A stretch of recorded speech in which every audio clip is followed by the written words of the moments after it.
with every season, we get things that, especially the last few years where a studio has to cut short because of, illnesses or pressure or a whole mix of things. So we get these animes last specifically year where they'll do about half of it and then the studio needs to take a break and they'll either come back that season or it takes a while. I mean, look at Nier, Re:Zero, and the one I'm specifically talking about today, Kubo Won't Let Me Be Invisible. Now, this one is a romance comedy school type of vibe, and it started in January, went through 2023, got 6 episodes out, and the studio had to stop due to health or just how busy they were, and everybody just kind of, whatever, went on with their lives. And it feels really sad to say, but I feel like a lot of people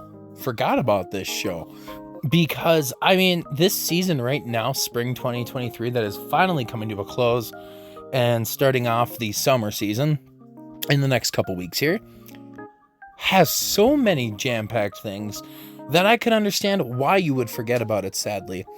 And to top it off, when this new spring 2023 season started, Kubo-san started from episode 1 and went all the way down until we got to where they left off in the winter season.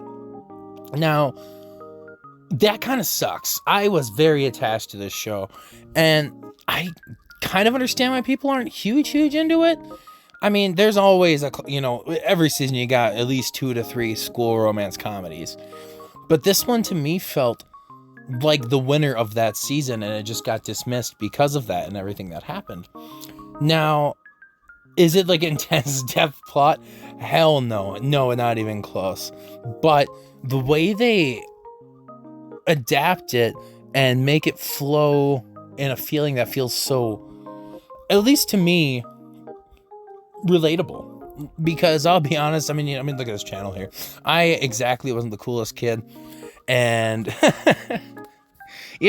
dating is definitely a harder thing to do, especially when you're a quiet, introverted, not noticed person. And that's what our main character, Shiraishi, is. He's lived his whole life pretty much being invisible because nobody sees him, nobody really cares about him. I guess not necessarily doesn't care about him. It's just the fact that he's like so not there that nobody notices except for a few people in his life. Obviously his little brother, Saita, and his mother, obviously. But other than that, not many people really ever noticed him in his life until first year high school. He gets to meet Kubo, or, her first name, Nagisa, and she notices him, and he's shocked and surprised. And throughout this series, we get to see these two, not necessarily like opposites, but slightly opposite, because she's kind of popular. She's got friends like Tomo and Hazuki who are really close with her. She's, kind of a nice kid. She gets good grades from what I can tell in the series, but she has a crush on Shiraishi, but she doesn't know how to go about it because she's never been in love before with this youthfulness.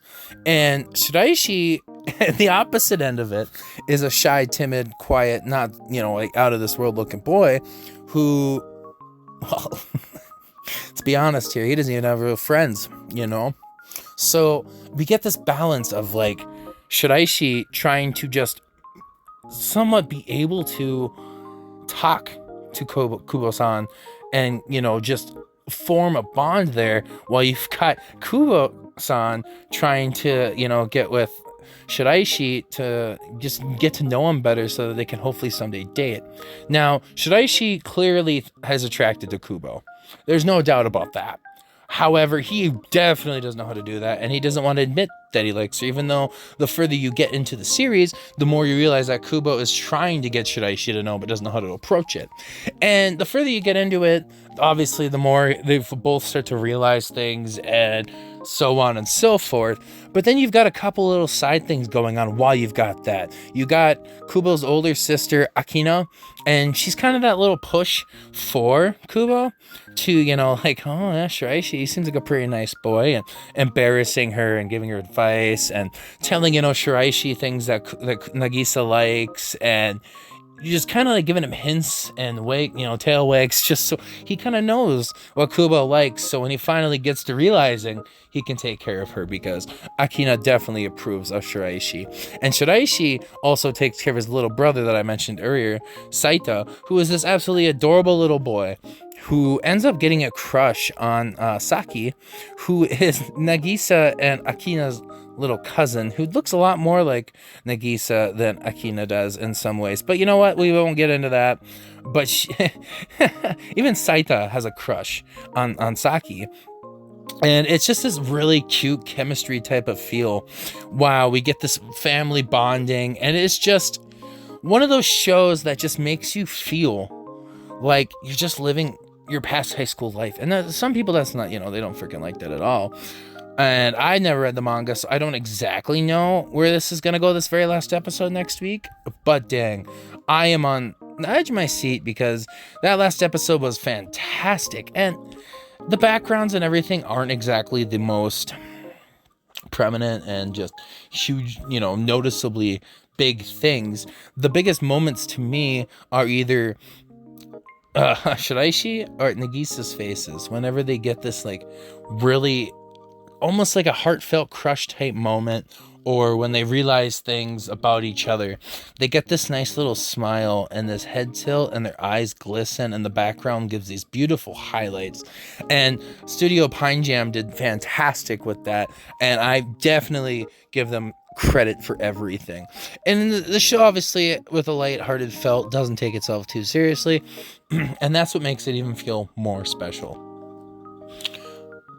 If you liked, I'm trying to think of shows that, definitely feel like and relate to this. It's pretty much if you took Nagatoro, right, but dumbed it down a little bit.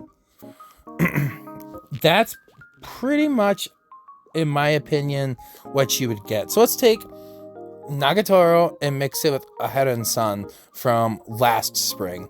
That's what you'd get. Perfect, amazing, in my opinion, one of the best school rom-coms of the year so far.